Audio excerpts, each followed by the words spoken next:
नमस्कार। जय जय राम, जय सिया राम, जय हो बागेश्वर धाम सरकार, जय हो हनुमान जी महाराज। मेरे प्यारे सभी दर्शकों, अगर आज की कहानी के अंत तक बने रहते तब बहुत ही जबरदस्त कहानी है कि एक राजा जब एक गरीब लड़की से शादी कर लेता है, फिर उस गरीब लड़की के साथ ऐसा क्या काम करता है कि जिसको जान करके वाकई अपना सर पीटने लगोगे, आपकी चीखें निकल जाएगी। इसलिए आप इस कहानी के अंत तक अवश्य ही बने रहेगा। तो बस चलिए, देरी किस बात की है, कहानी को बिना देरी किए शुरू ही कर देते हैं। लेकिन अभी तक आप हमारे चैनल को सब्सक्राइब करके जुड़े नहीं हो तो सब्सक्राइब करके जुड़ जाइए। तो बहुत पुरानी बात है कि एक बार एक राजा जो अपने नगर में राज्य करते थे, और जो है उस राजा की जो एक रानी थी, लेकिन उस राजा के पास सब कुछ होते हुए उस राजा की कोई औलाद नहीं थी। तो उनके मंत्रियों ने कहा कि राजा साहब, अगर आप जो है दूसरी शादी कर लेते तो शायद उसकी वजह से औलाद हो सकते हैं। तो राजा ने कहा कि चलो, अगर ऐसी बात है तो ठीक है, अगर कोई अच्छी खासी लड़की अगर तुम्हें दिख जाए तो तुम सब बता देना। तो लोग लड़की के तलाश में थी कि हाँ चलो ठीक है, कोई मिल जाए तो बड़ी अच्छी बात होगी। लेकिन राजा एक बार जो है शिकार खेलने गए थे तो उसमें बहुत जोर से प्यास लगी थी, और जब प्यास लगी तो एक तालाब के किनारे आकर के वहां पर पानी पी करके अपना प्यास बुझा करके एक पेड़ के किनारे आराम कर रहे थे। लेकिन तभी जो है कुछ किसी के बातचीत करने की आवाज सुनाई देती है।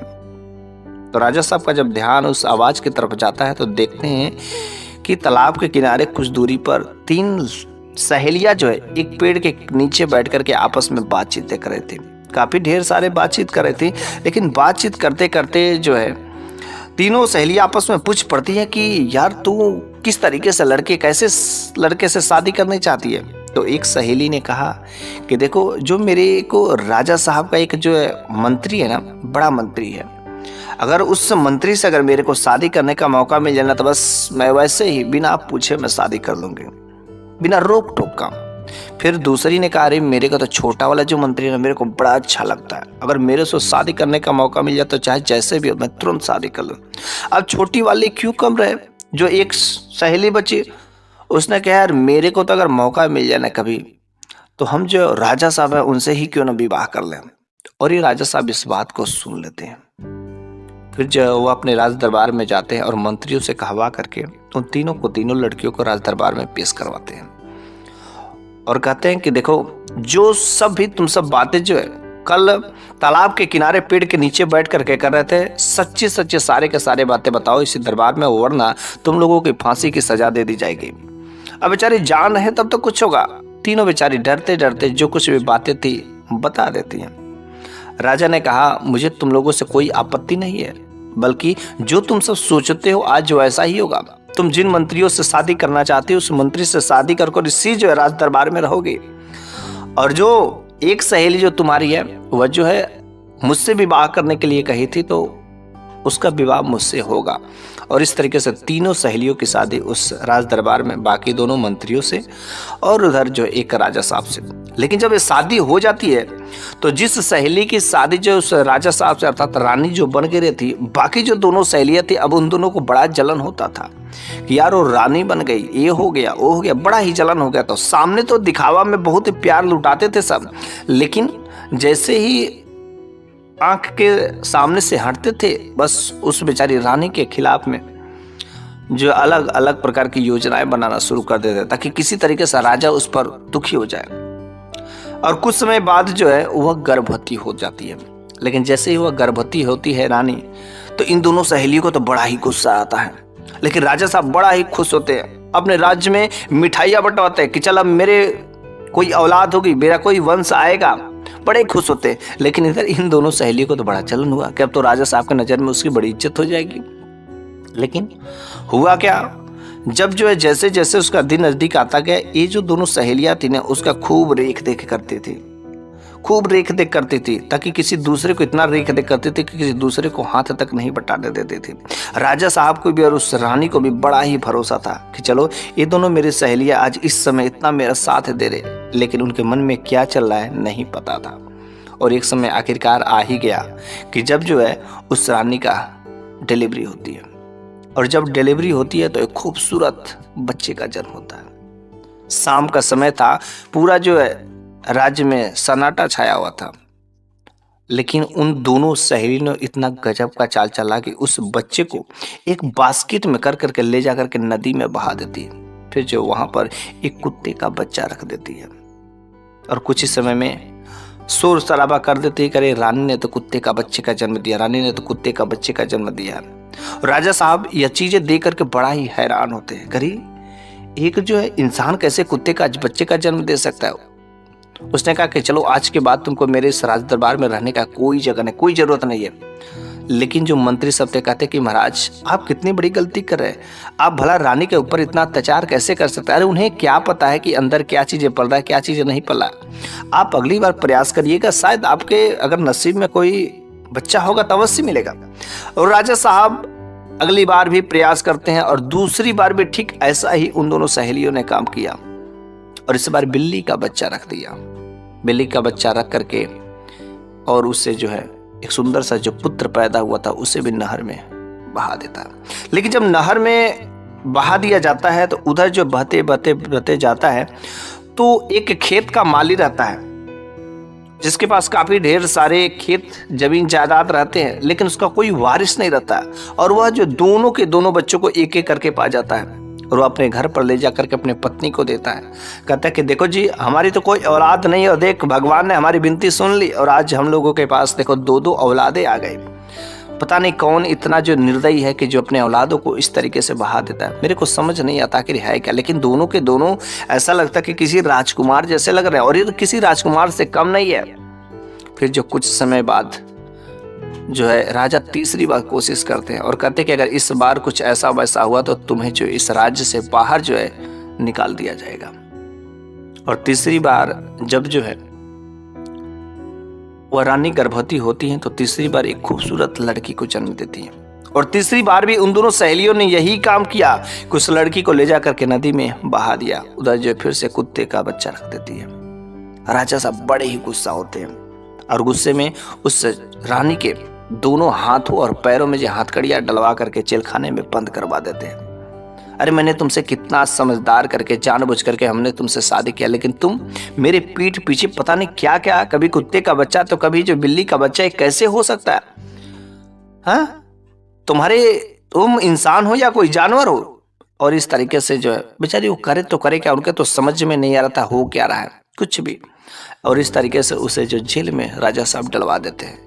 इन दोनों सहेलियों को तो खूब मजा आ रहा था, बहुत ही अच्छा लग रहा था। और इधर जो छोटी सी जो बच्ची थी उसको भी नदी में जब बहवा गया तो वही माली पाया।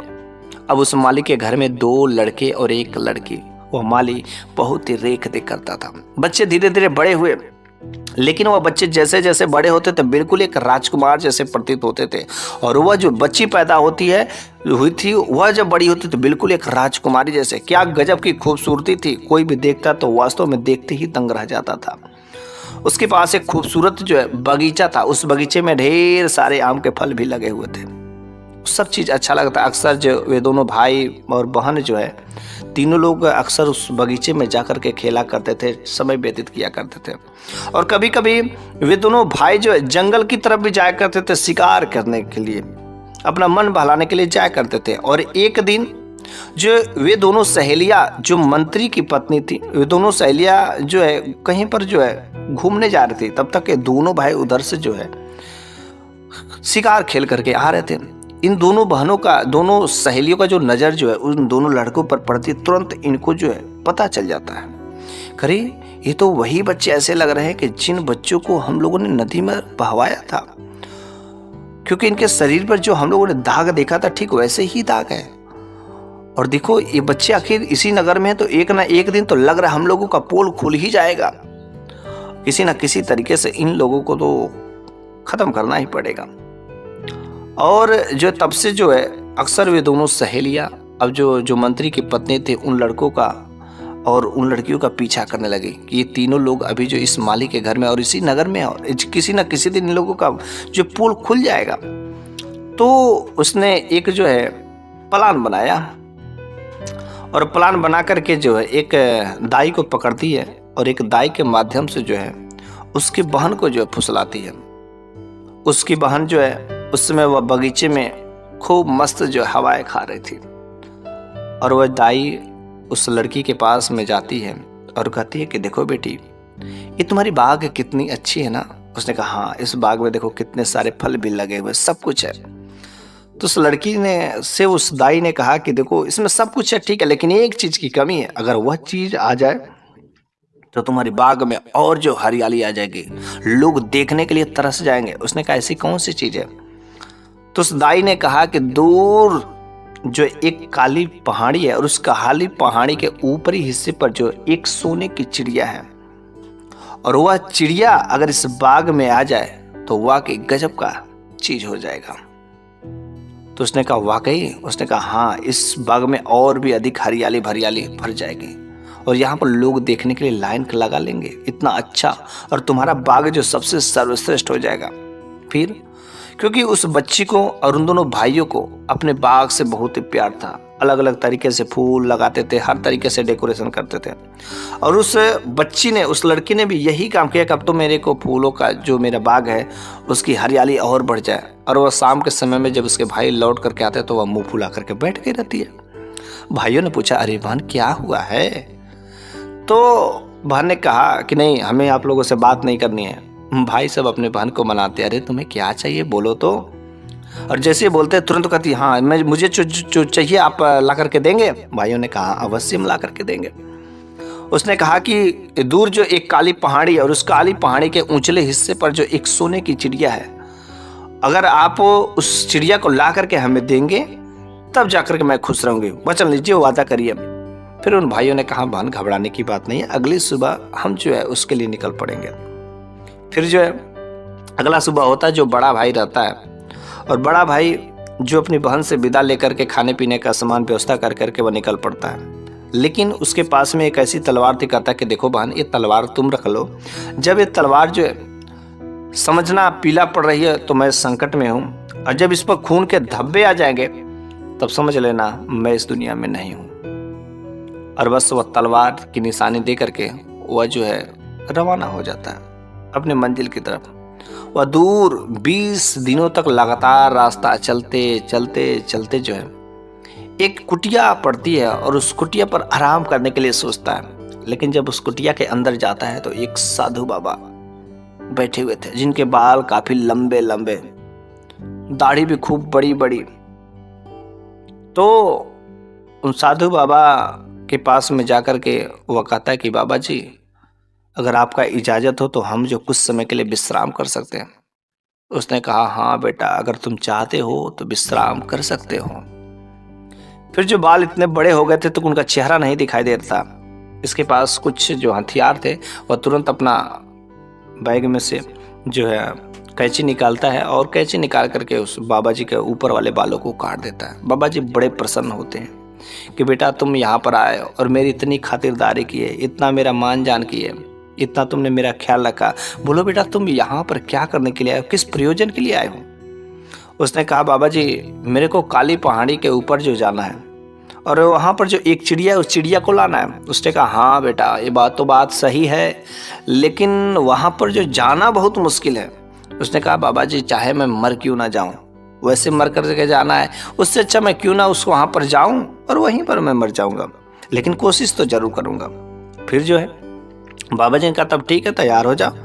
उन्होंने एक गेंद दिया और कहा कि देखो एक गेंद मैं छोड़ देता हूँ और ये गेंद बहुत ही चमत्कारी है, जहाँ जहाँ जाएगा उसके पीछे पीछे तुम जाना और जिस जगह पर रुक जाएगा उसी जगह से जो तुम जो पहाड़ पर चढ़ाई कर देना और बस उसी के ठीक सामने तुमको वह चिड़िया नजर आ जाएगी। लेकिन आज जब पहाड़ पर तुम चढ़ाई करना तो पीछे घूम करके मत देखना, क्योंकि वहां पर अनेक प्रकार की बहुत ही भयानक भयानक जो आवाजें आएंगी।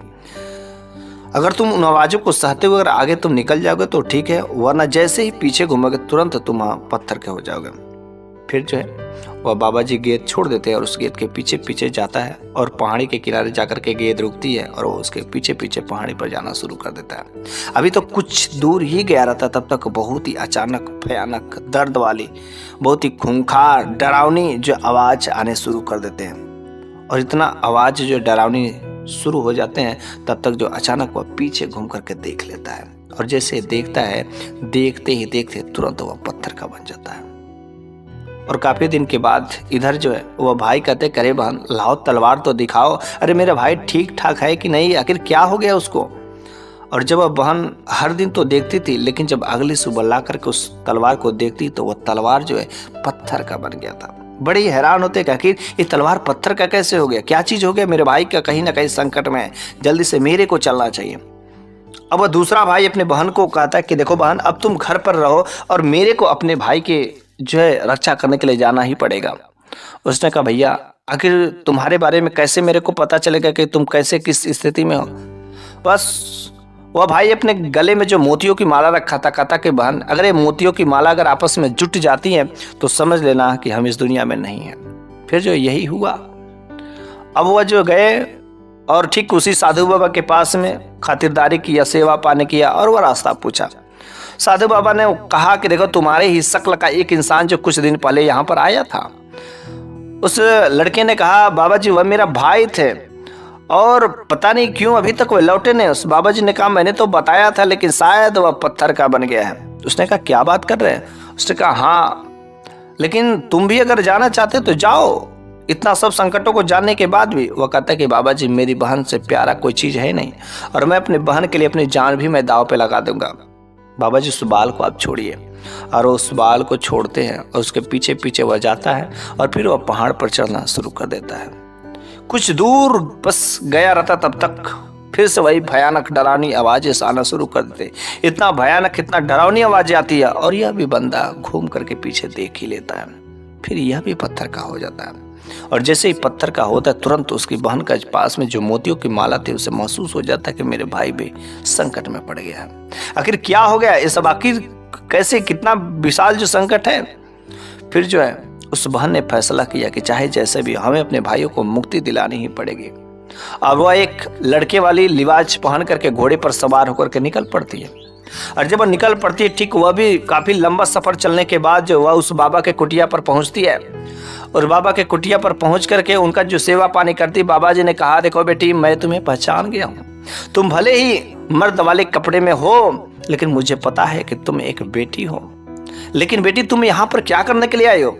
उसने कहा बाबा जी आप तो सब कुछ जानते हैं, मेरे दो भाई यहाँ पर आए और दोनों भाई अभी तक वापस नहीं लौटे, आखिर इन लोगों के साथ क्या हो जा रहा है।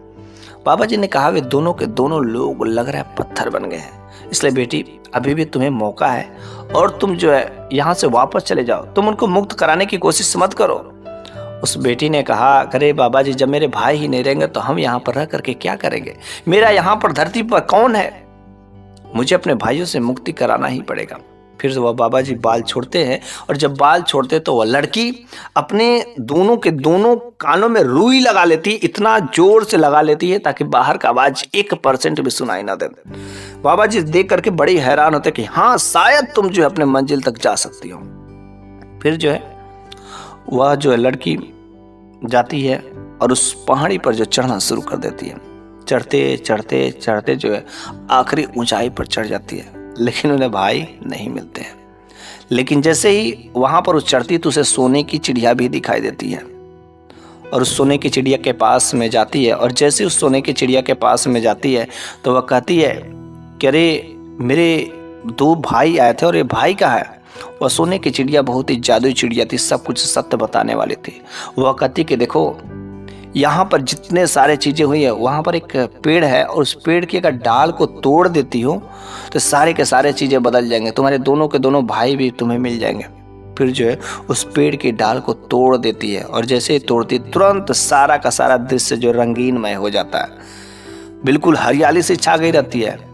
और फिर उसके भाई भी सही स्थिति में आकर के वह दौड़े दौड़े पहाड़ी पर पहुँचते हैं। लेकिन वहाँ पर जब अपनी बहन को देखते हैं तो बड़े ही खुश होते हैं और वह जो सोने की चिड़िया रहती है वह सोने की चिड़िया नहीं बल्कि एक हकीकत चिड़िया में बदल जाती है और उसके साथ में रहना शुरू कर देती है।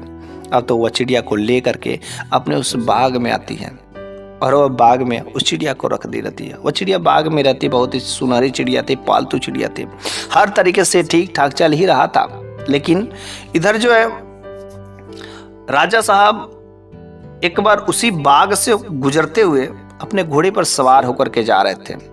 लेकिन जब जो है उन दोनों लड़कों को देखते हैं तो उनका ध्यान पता नहीं क्यों अचानक उनकी तरफ खींचता हुआ जाता है और जब अचानक खींचते हुआ जाता है तो सोचते हैं कि काश मैं इन लड़कों से अगर बात करने को मौका मिलता है तो बड़ी अच्छी बात होती है। तो राजा साहब ने प्लान बना लिया कि इन दोनों लड़कों से बात करने की। और एक दिन उस बगीचे में आकर राजा साहब ने ऑटोमेटिक उनका जो है ध्यान खींचता हुआ चला जा रहा था और उन लड़कों से बातचीत की। और देखने से ही पता चल रहा था कि ये दोनों ऐसे लग रहे हैं कि किसी राजकुमार से कम नहीं है, लंबे हट्टे कट्टे शरीर। उन्होंने कहा कि बेटा तुम लोग हमें बहुत पसंद, बहुत अच्छे लगते हो, क्यों ना तुम सब चलो हमारे साथ, जो जंगल में हम शिकार खेलेंगे और बहुत सारी नई चीज़ें भी तुम्हें सिखाएंगे। उन दोनों लड़कों की बातें अच्छी लग जाती है और उस राजा साहब के साथ जो शिकार खेलने अक्सर जाया करने लगे। कई सारी अच्छी बातें भी होने लगी।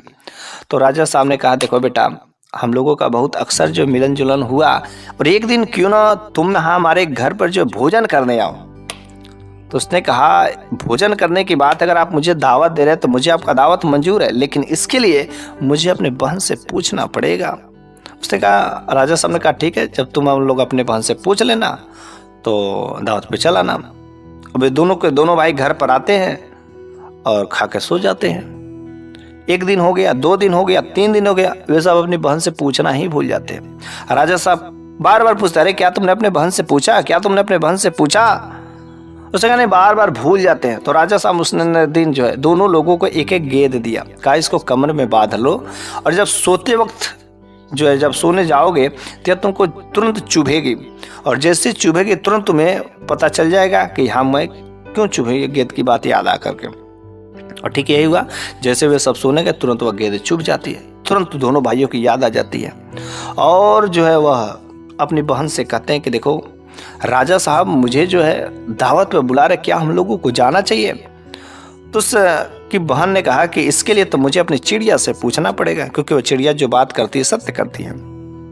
सुबह होते ही वो लड़की जो है बाग में जाती है और चिड़िया से पूछती कि क्या राजा साहब दावत दे रहे हैं, उन दावत में मेरे भाइयों को जाना चाहिए? उस चिड़िया ने कहा अवश्य ही जाना चाहिए, जब राजा साहब इतने प्यार से बुला रहे हैं तो क्यों ना जाना चाहिए।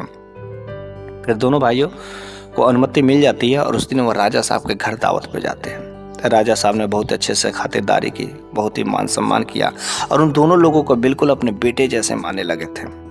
राजा साहब के साथ इन सबों को भी रहना बड़ा ही अच्छा लगता था। फिर उन दोनों भाइयों ने कहा कि राजा साहब कभी हमारे भी घर दावत पे आइए, कि मैं अपने बहन से जो है पूछ लेते हैं, तब जाके हम आपको भी दावत पे बुलाते हैं। फिर जो है वे दोनों के दोनों भाई अपने घर पर आते हैं और बहन से पूछते हैं कि राजा साहब कह रहे थे कि हमारे घर पर दावत करने के लिए, अरे बताओ क्या उन्हें आना चाहिए? फिर वह लड़की जो जाती है उस चिड़िया के पास में और पूछती है कि क्या राजा साहब को अपने घर पर दावत में बुलाना चाहिए?